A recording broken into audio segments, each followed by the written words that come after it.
Yes, you'll be in a very small Yeah, good, little good. thing right here. Are you gonna just stay right here or are you gonna go sit down? You should stay there. Too many strangers in this room. Okay, we'd like to welcome Elizabeth Thomas. She is the company owner of Stories from the Hearth. And she's a personal historian. And I've been working with her for at least 3 years now, probably over 3 years on a personal history. And I really appreciate her inputs and expertise. Her former life before she started her company was as a journalist. And I can't remember where that was. Washington? Idaho. Idaho. I had an internship at a publishing company in Washington. Oh, okay. So we'll let her tell you more about her and what she offers. So where's yours? Is this yours? Nope, no, it's beautiful. It's this. This? Yes. So you're gonna double click on it. And slideshow. Oh, okay. Okay. Somebody, if I'd been on time, I could have gotten this screen up. Somebody gave me the tip once to always have your first slide in your presentation be just a black screen so that people aren't like looking at your presentation before you start your presentation, but you can just click and it starts. So now you get to know that this is the very beautiful first slide of my presentation. Right. What is your name? Because you're the other person I'm talking to right now. It's Jim. Nice to meet you, Jim. What do you do? I try to figure out what works around here. Okay, I'm the coordinator. it's nice to meet you. Thanks for having me.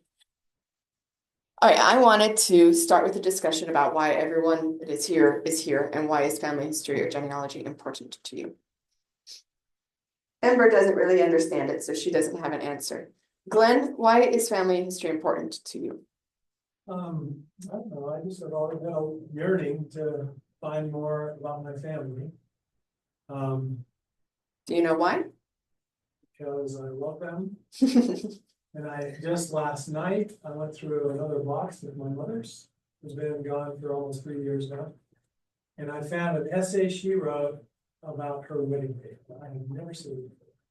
Oh, And special. it had some interesting things. It had how my grandfather, her dad, made little birch cut pieces of wood for favors for their reception. Did they have an engraving on them or anything? No, Or it had a just- wood burning. It said Van and Rhea, and he wood graved every one of them. Wow. Now, what's it called? Wood burn. Turn, that's what it's called. Huh. So anyway, that kind of stuff is it just thrills me. Mhm. That is special. And how about you, Jim? It's on a short list of things in my life that bring me great satisfaction and really good feelings when I'm doing it. And so I'm pretty sure where those feelings are coming from. That's awesome. Are either of your parents still around or have they both? No. They've been gone over 20 years.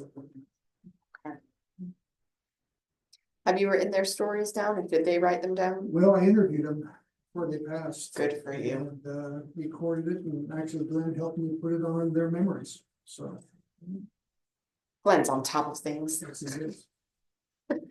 All right. I could say that my journey to be here started with this lady. This is Elisabetta Eva Beyer Strecker, who is my great grandma. I called her Oma. Glenn has heard about her a little bit in my writing. Oma was born in Germany and she moved to the United States in 1950. When she she moved to the United States in 1950 with her husband and her 2 daughters, one of whom was my grandma. And when she got too old to live by herself, she started bouncing back and forth between her 2 granddaughters' homes. And when she would live at my grandma's house, on Fridays, my grandparents worked in the Salt Lake Temple, and my family lived in the same neighborhood. So we would get to almost sit on those days so that she had somebody around the house with her and wasn't alone. And that meant that every Friday I got to spend time with her. And I'd already gotten to know her a little bit and love her before then, but that was a time when I got to create more memories and spend more time with her. And she is a woman who became a hero of mine. She was just, what are you doing? One of those very service-oriented, loving, faith-filled people. And anyway, loving her was the first start on family history for me. This is my husband's grandparents. So Glenn mentioned that I was a newspaper journalist before I began this. And what happened was I was helping cover an event that was a 70th class reunion. 70 years. And I remember being gathered around a table with the people from that class, looking at their pictures.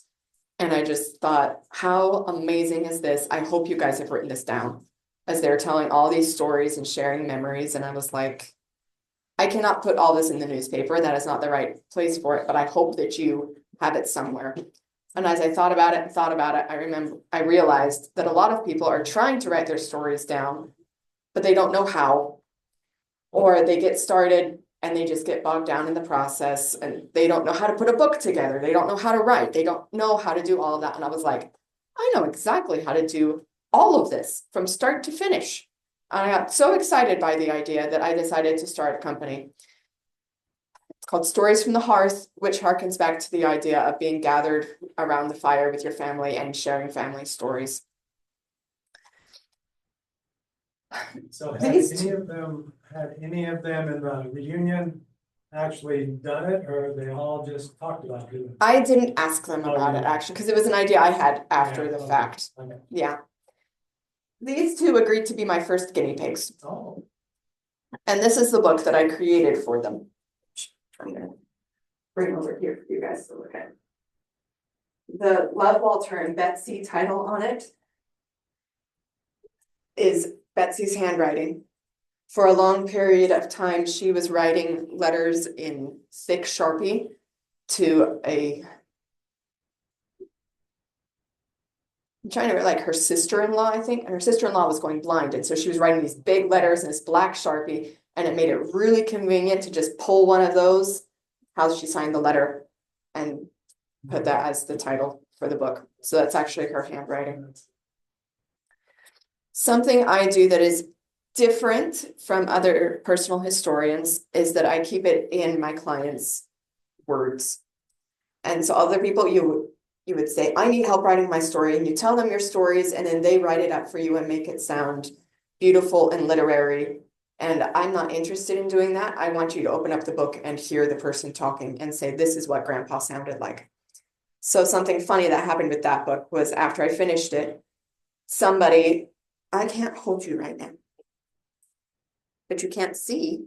you wanna come sit here? What's on the computer is right here. So you're okay. Do you want to sit on a table or on this chair? Sure. Just keep standing here. You're fine. Anyway, somebody was reading that book and they went, this sounds weird. Like it doesn't read like a normal book would read. And then they realized, oh my gosh, it sounds just like Betsy. And it was like, hold the phone. This is amazing. And they were just totally sold on the book from then on and just snuggled up on their couch and just read and enjoyed every page. Once they realized and made that switch of, this is Betsy talking to me through a book. Thank you, Jim. He's bringing something for you to come and play with.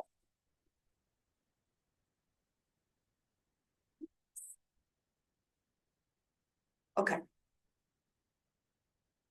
Anyway, so that's the first book I ever finished.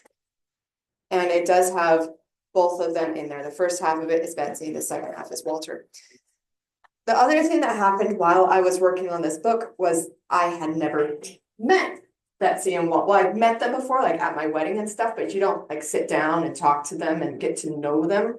And suddenly I was sitting down and really getting to know my husband's grandparents. And because of that, I started to grow this relationship with them where I grew to really truly love them. Because of their stories, I get to hear that from all of my clients, but also there is that extra bond of the fact that we are now family. And the stories I was learning are the stories that I need to and get to pass on to my children. And I was so happy that I got to record them for them to have. They have both passed away now.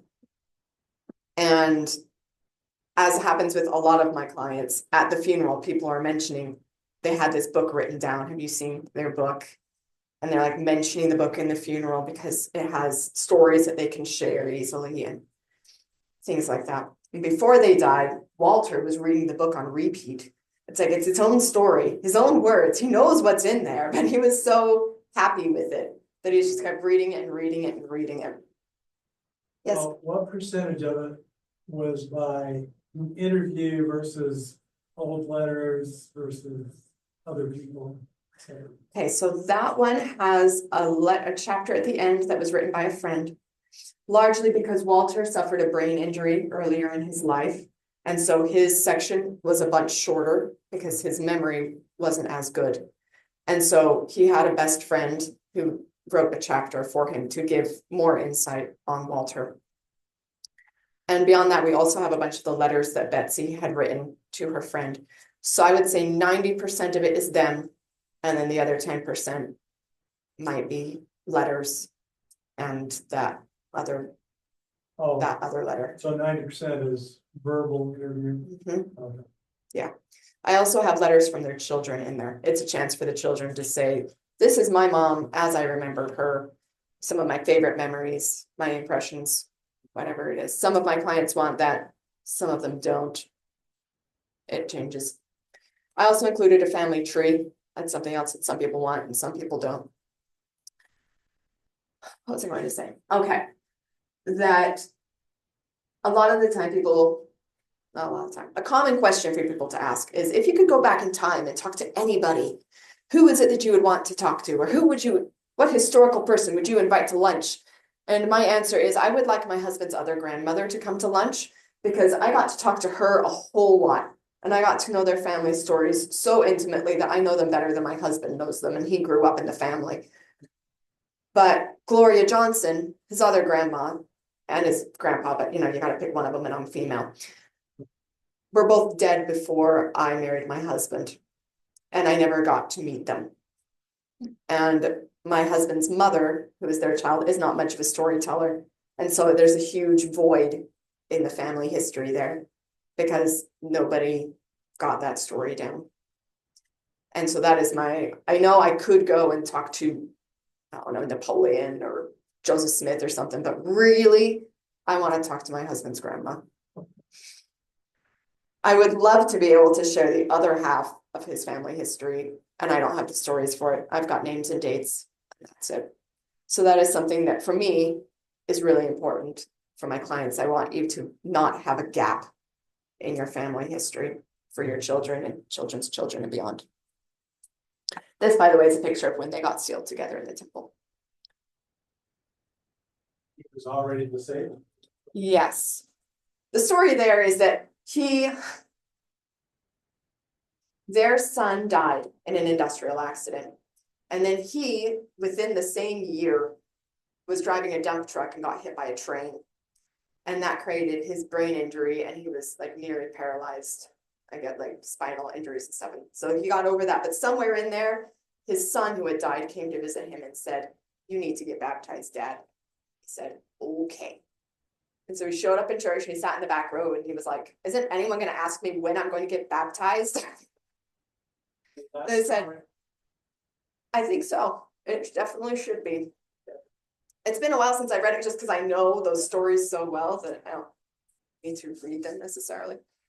But yeah, so he got baptized in the wake of all of that chaos. This is a picture of my grandma, Brigitta Paula Strecker Burns. She's Alma's daughter, the one who was taking care of her between the two daughters. And that is a copy of her book, which is here.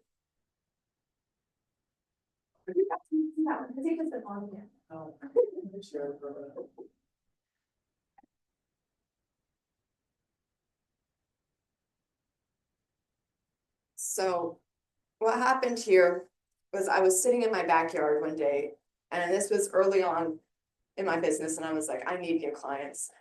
So I was looking through my phone list about who I could call to say, do you know somebody? And I called my grandma and I said, do you know somebody who would like to have their story written down? She'd done some things already, so I didn't think she was interested, but she said, well, I want mine written down. And I said, cool, let's do it. And so we started working on hers. And we finished it in September of 2021 is when we finished it. And you can see that she is nice and healthy and everything is fine, but then she got COVID and she passed away in April. How old is she in this picture? I think 83. Yeah. So we finished it. She had time for me to take her around to some family members and we dropped off books in person. Oh, that's cool. And then it was the holidays. And then she got COVID. So that was kind of crazy timing for me. That it taken however long it took to do the book, but then we finished it before it was time for her to go. Wow. And there were so many things in there that I had never heard before. Maybe I'd heard some of it before, but until you like sit down with someone and say, tell me your stories, it's going to be so hodgepodge that it doesn't come together into a whole. And one thing in particular was I said, okay, Grandma, let's talk about what happened in your childhood in Germany. And she said, no one's interested in what happened in Germany. And I'm thinking, you were born in Germany during World War II. Grandma, everyone is interested in what happened in Germany. So I told her that and she grudgingly agreed. And then she didn't want to talk about the bad things like how they had lice in their hair. And I was like, Grandma, people are interested in what happened in Germany in World War II. Did she have an accent, German accent? My guess would be yes, but I'm so used to it that I don't know. I've been told I have an accent. Utah. I've been told by people in Utah that they're like, you have an interesting accent. And I'm like, I have no idea. But for all I know, I do, and it'd be because of her. Because I grew up in the same neighborhood. As her. Say her first name. Brigitta. Brigitta. Mhm. Oh, like the Sound of Music girl. Yes, Was that Brigitta? Brigitte, I think. I think her name was We just listened Brigitta. to it Sunday. Okay. But it's the same name, just different pronunciation. Okay. It's the Bridget would be the English Okay. version of it. Anyway. My dad had never heard any of the stories in that Germany chapter. I certainly hadn't, but he said that whole thing was new. He'd never heard any of it, What an important reason. right? It was very interesting and there were wonderful spiritual things in there. She talked about the bomb siren. What was it called? I just forgot the word for that. Anyway, the siren going off that everyone needed to go to a bomb shelter. Air raid, thank you. And her parents were not at home because her parents were at Mutual and it was just her and her big sister and they didn't know what to do. And so they pulled a chair into the middle of the kitchen and they both knelt down and they just prayed. And soon mom and dad showed up and they were all okay. But stories like that would have been gone. Yeah, this is so important. And especially because she never wrote it down because she didn't think anyone was interested. So people knew the other things we could have cobbled together, whatever else we could have, but that in particular would have been gone. People always seem to say that. Nobody's gonna be interested in my life. They say that too. A lot of my clients will start out and say, I'm not sure that, or not start out, they'll somewhere in the middle, they're like, I don't think anyone's gonna be interested in all of this. But then they read the final thing and they go, my life was rather interesting, wasn't it? She needs to know where the bathroom is. Great. See, put this in. You can pause the recording. Amber, I'm taking you.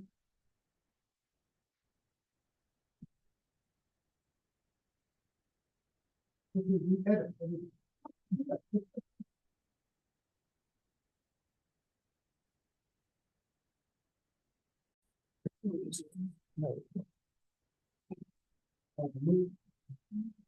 that, Ah.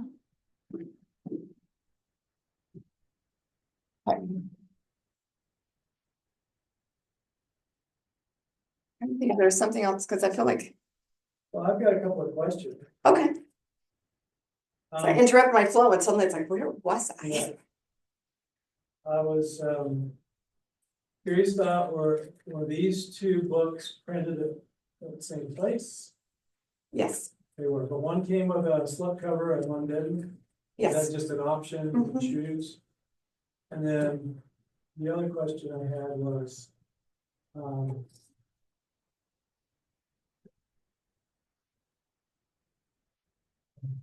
it's just technical question, I'm just curious. Oh, in the back of this one, you say, if you're interested in the interview recordings, I have them, contact me. Mhm. So you keep all those, Mhm. in what format do you keep them? On tapes, on They're in MP3 files. MP3 on your computer? Mhm. And I have it backed up. But I mean, if you've done 100 books, and you did 100 hours of recording with each person, It's a lot of space. Yeah. that's great. Yeah, I was experienced. But I kind of think that people would really love to have those recordings. Has anybody ever come to you and asked for them then? I have had one client who I'd done her husband's book, and her husband passed away, and I was helping her with hers, and at some point she mentioned that she really missed hearing his voice. And I was like, I have recordings, would you like them? And she said, yes, yes, I would. And so I was able to give her those. I guess she didn't think or realize that I had them. I don't know how many people read the last page, because they just did, and you're like, oh yeah, company page, but it says, contact me, I've got this stuff for you if you want it. That's awesome, boy, what a service. The recordings I did of my parents 30 years ago. My grandchildren listen to it now. That's wonderful. So they never heard their great grandparents. But it's interesting as I say, well, your dad sounds like you, grandpa. And that type of thing. So recordings are interesting in addition to the written. Mm-hmm. Yeah. Though I do have to warn them, it's the raw recording. I'm not gonna go in and fix everything. And so sometimes they'll say, I don't want that in the book. It's still gonna be in the recording if your family goes back and listens to everything. Oh. But I don't know that they necessarily will. Yeah. Anyway. So this was one of many miracles that I've had throughout my business. And it has shown me that Heavenly Father truly wants us to put these books together. Not necessarily even books, like somebody says, I wrote down 5 pages, and I'm like, wonderful, thank you, you did something. Each one really, really matters. I've had miracles and testimony left and right saying that that our stories matter and that they should be passed down. I'm gonna pull out my phone to read this scripture. This is one of my favorites when it comes to but when it comes to family history.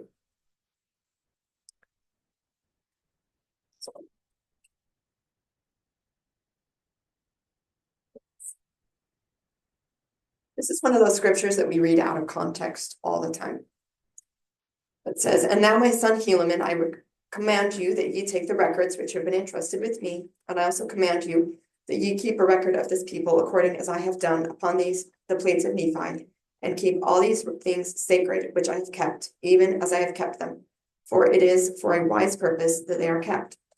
And these plates of brass, which contain these engravings, which are the records of the holy scriptures upon them, which have the genealogy of our forefathers, even from the beginning. Behold, it has been prophesied by our fathers that they should be kept and handed down from one generation to another, and be kept and preserved by the hand of the Lord, until they should go forth unto every nation, kindred, tongue, and people, that they shall know of the mysteries contained thereon.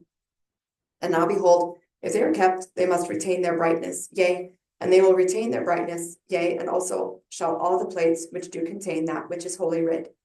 Now ye may suppose that this is foolishness in me, but behold, I say unto you, that by small and simple things are great things brought to pass. And small means in many instances doth confound the wise. And the Lord God doth work by means to bring about his great and eternal purposes, and by very small means the Lord doth confound the wise, and bringeth about the salvation of many souls. So a lot of the time we hear that by small and simple things are great things brought to pass. But when you look in context, it's saying through your history of writing it down and keeping it up are great things brought to pass. Something so simple as family history, Heavenly Father can work miracles through.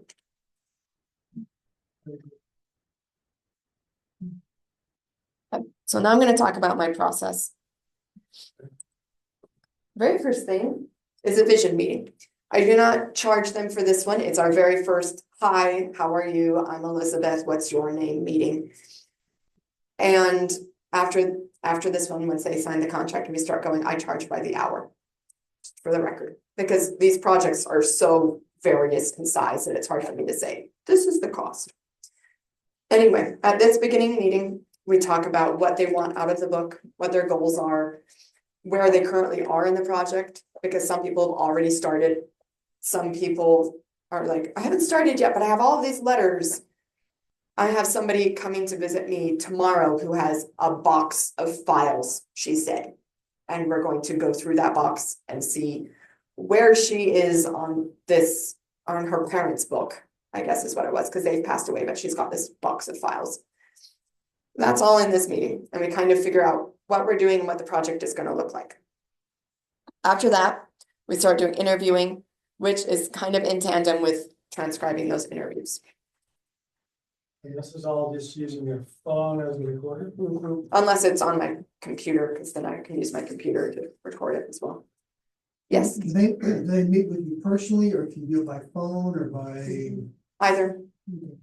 Yeah, if they're local enough, I like to do it in person because it's just nice to be able to sit down and talk with them.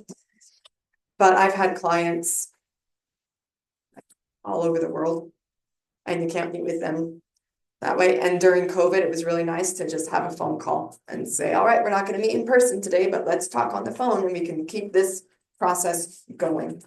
When you do it on the phone, how do you record? I have an app that records my phone calls. Back during COVID, I didn't, and I would put my phone on speakerphone and record it. And so those recordings aren't as crisp and lovely, but you can still get you can still understand for the most part the conversation and everything. But you could FaceTime this tablet. I've done FaceTime, You can record FaceTime? I didn't know. I don't think I've not done recording on FaceTime. So I've pulled it up and then I've recorded on my phone next to it because I FaceTime on an iPad. Either way. Sometimes I use Otter, which is a transcription service. Just because people will ask, well, why don't you use an automated transcription service? That'll cut down on the time it takes. But then it has so many errors in there that it ends up taking about the same amount of time as if I transcribe. And so I'll do it, but it's not like it saves me time. Anyway, an interview with me, I don't go in with prepared questions. I go in saying, you know your life. Please tell it to me and I will be an engaged listener. And I will ask questions based on my interest or based on, I need to clarify that. Or sometimes because I've been a writer and a journalist, I know, okay, I'm gonna need to get the name of the dog, that sort of thing. Instead of just saying, I would play with my frisbee with my dog in the park. Okay, well, what was your dog's name? Those sorts of questions just to get extra details. And if somebody starts and says, I don't even know where to get started today, a lot of the time at the very beginning, we start by talking about their grandparents or their parents. Partially because that's an easy way. Because that is an easy thing to talk about. It's less personal to share stories about your grandparents than it is to share about your own fears and hopes and dreams and accomplishments and all of that, it's easier to be one step back. And then we build rapport by talking about those, and we gradually move on to their own life and move forward from there. I also make sure to ask about grandparents, because a lot of the times the grandparents never wrote their stories down. And so now we're going to have a chance to write a little bit about grandma and grandpa, because otherwise no one's going to know the stories about them. So that is one reason I do that. A lot of the times my clients will have a chapter at the beginning that is my ancestors. And then we go on to their childhood from there. Most people have the same basic categories or time slots in their life that become chapters in their books, but it changes from person to person because people's lives have different shapes. But generally speaking, we would have those ancestors. We would have a childhood chapter, and like a teenager chapter that ends whenever they got married, unless they got married much later in life or didn't get married at all. Then an early marriage chapter, a parenthood chapter, and a later adulthood chapter. If they had a big career that mattered to them, there will also be a career chapter covering those. But you'll notice that your career and your home life kind of happen at the same time, but they're kind of separate. And so I will separate them in the book. And after those, I wish my voice was more clear, I'm sorry. After those, we'll usually have themed chapters. I'm explaining this because it kind of guides where the interview goes. But themed chapters would be stuff like, this person was really into fishing, and so we're going to have a whole chapter about fishing stories. We're going to have a chapter about family reunions because they had one every single year and there were some fun things that happened that they wanted to share, whatever those were. I will usually try to have a chapter about religion if they were a religious person. And again, if they're a religious person, I usually try to put that at the end so that the book can end with their testimony. I think it's a nice way to finish things off. Can you refer to that as theme chapters? Themed chapters. Yeah. Yeah. Yeah. And another one is a historical events chapter. Oh, Because a lot of the time it's like you lived through 9/11, but it wasn't really part of your life unless you were there in New York. And so it's not going to show up in the regular chronology. And therefore, at the end, we're going to have subtitles where we say 9/11. Here was my memory of it. The Challenger explosion. Here is my memory of it. And what events those are changes from client to client, which kind of interests me. I had one client who was in Chicago during riots that followed the Martin Luther King Jr. assassination. And so that was a big deal to them. And that showed up in their book. But another client was like, Martin Luther King didn't affect my life at all. We're not going to bother mentioning him. well, that's interesting because my daughter just sent me an email Sunday night saying, Dad, what's your memory of the moon landing? And I had never thought of telling anybody that, but I remember it very, very clearly. So there we go. Just after my 14th birthday. See, and so what I'll do is I'll pull up all right, this is when they were born. This is now what major events happened. And I'll just kind of go through the list. And they'll say, oh yes, I remember that. Or they'll say, nah, skip, next one. That's So great. part of your interview then is to try to draw out from them memories of perhaps the national events or world events, and where were you when John F. Kennedy was assassinated or something like that? One is just for the reader, because whoever's reading it is going to go, they were alive during the JFK assassination. I wonder where they were. And so it's in a very easy to find spot, generally speaking. Do you think your journalism background has helped you in this process? I think it taught me, sorry, it taught me a little bit about how to interview my voice. I get you some art. Yeah. Sure. Well, it sounds to me like you've had to develop very good listening skills. And that's something that not a whole lot of people have. I will say that sometimes they'll say something and my mind will go off on a tangent while they're still sharing a story, because they mentioned the moon landing and I'm like, oh yeah, I remember and so your mind just does that when you're talking to people. Yeah. And so but I'm recording it. And so I just trust the fact that I can go and look at whatever I missed later. Yeah, that's a great thing. I like your approach. Kind of the vision of where you want to go. Here's what I suggest. Put it together in a. Because to me, it really brings out people, when all of us say, my story's not that important. Yeah. Those types of questions help me realize, oh, I was around, I did have some experience, I have some thoughts about that. But you don't think about it, I don't think about it anymore. Great. And it's always interesting to me what historical events stand out differently to different people. Because it's like, I would not have thought that was a big deal. Like before I started this job, I did not think the Challenger explosion was such a big, like I knew it happened and it was a tragedy. But I've had multiple clients who were like, I was watching TV when that happened. It was just like, I didn't realize that people cared so much. We were about 70 miles away and saw these strange contrails, wondered what they were. So, See, so you remember it. yeah. Anyway, so interviews and transcription, and people say, how do you know when you're done interviewing?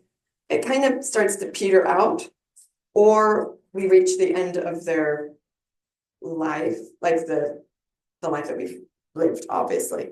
And we say, okay, are we in a good spot to stop? Awesome, let's go and do something else. And I will have picked up on those themed chapters as we're going through, and usually I'll be pulling those out of we're talking about childhood, and we're going to do a fishing chapter later, and they have some fishing stories in there. I'm just going to pull them out and put them in the fishing chapter later. Okay, so you don't really care if they go off onto a tangent, No. because you're gonna be able to use that elsewhere. And they can come in cold turkey without having anything written down and just start talking with them. Mhm. Where do you live? She lives right here in Springfield. I live in Provo, Oh, Provo, oh, but it's right, like you have the welcome to Provo sign, and mine's the next right turn after Springville. very far away. No.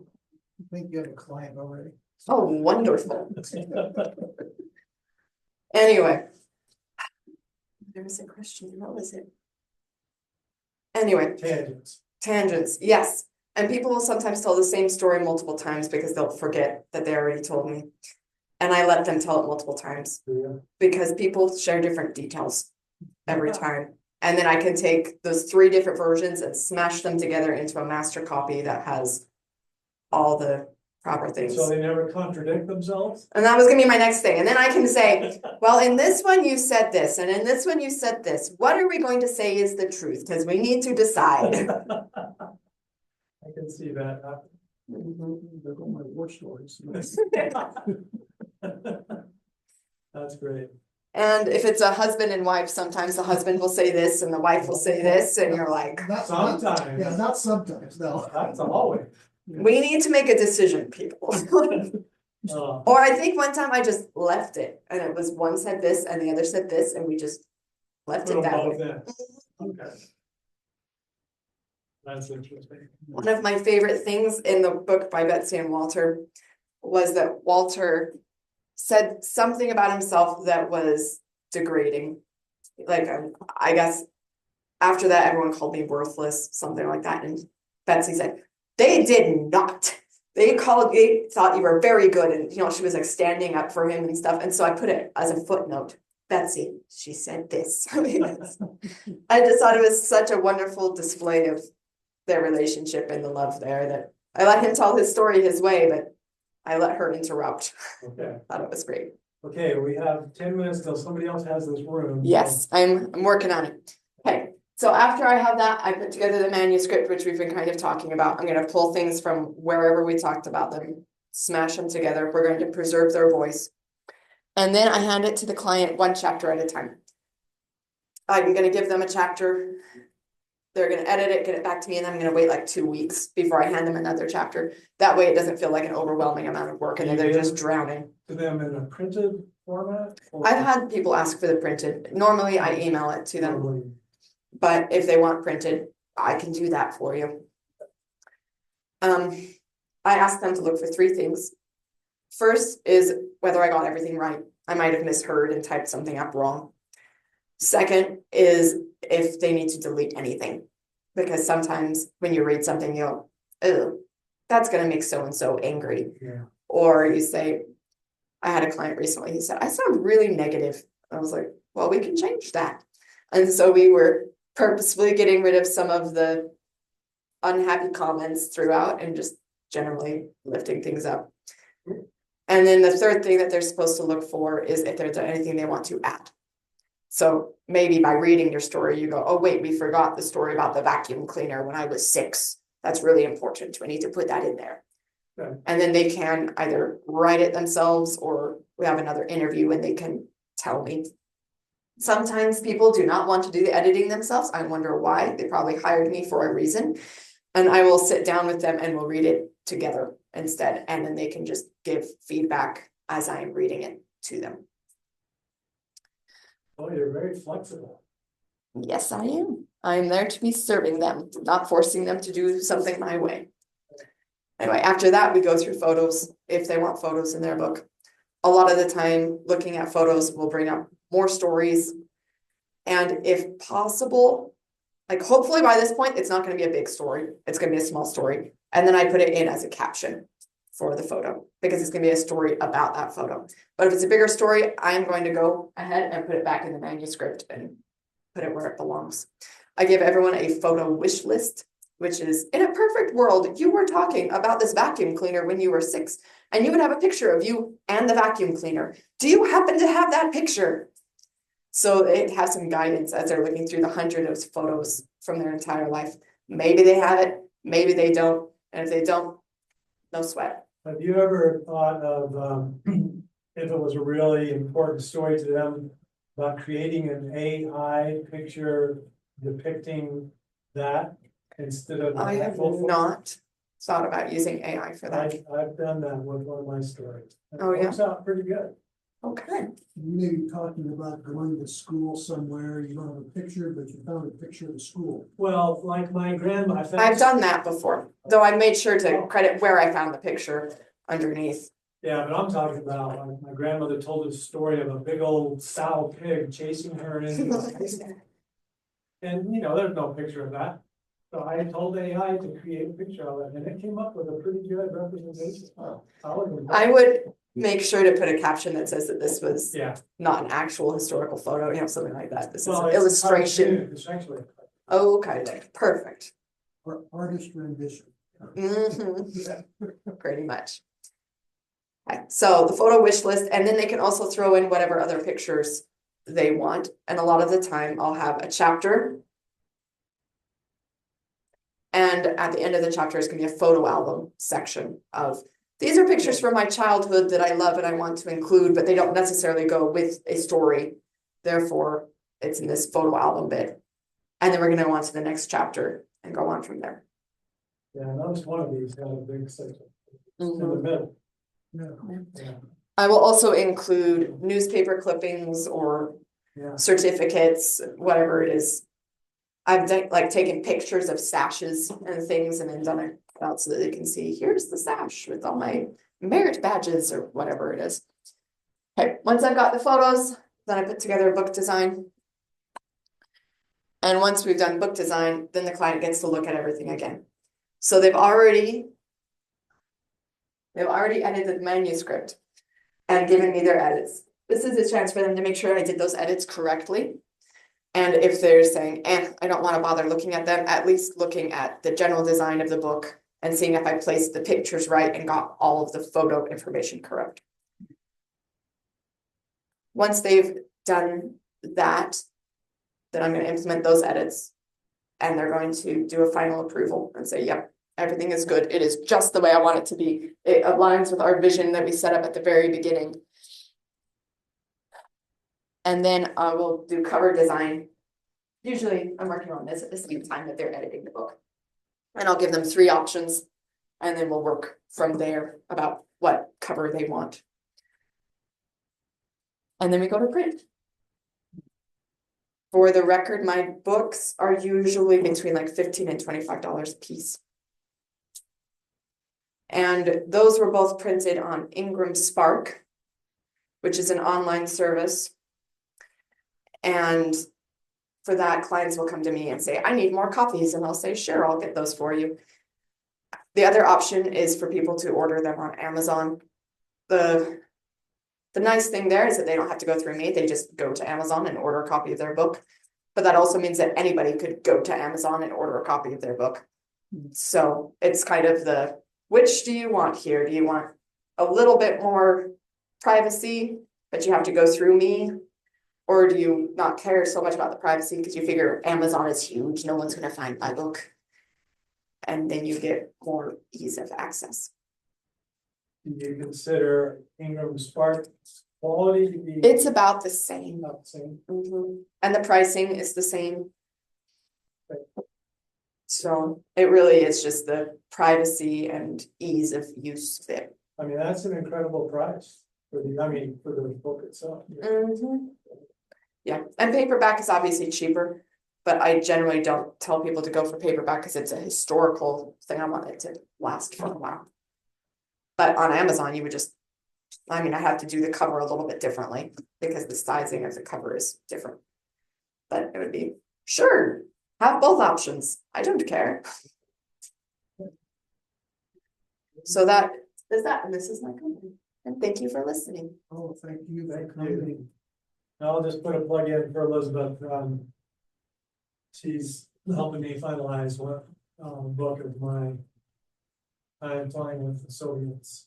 And I really appreciated her input because try as I might to write well, I can't make it like cheaper. So she's smoothing out my writing. So, very good, thank you. How many sessions do you find, I'm sure it varies, but how many times do you sit down with people to go through the interview transcription process?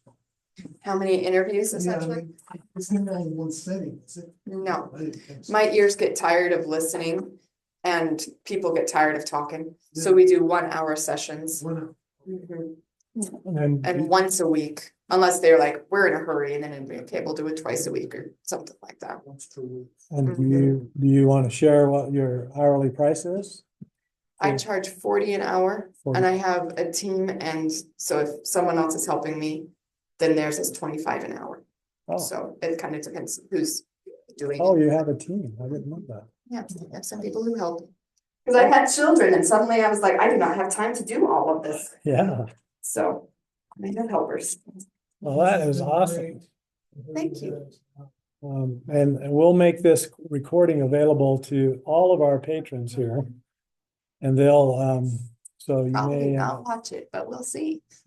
Anybody that goes on the site can watch your class. okay, so where's this?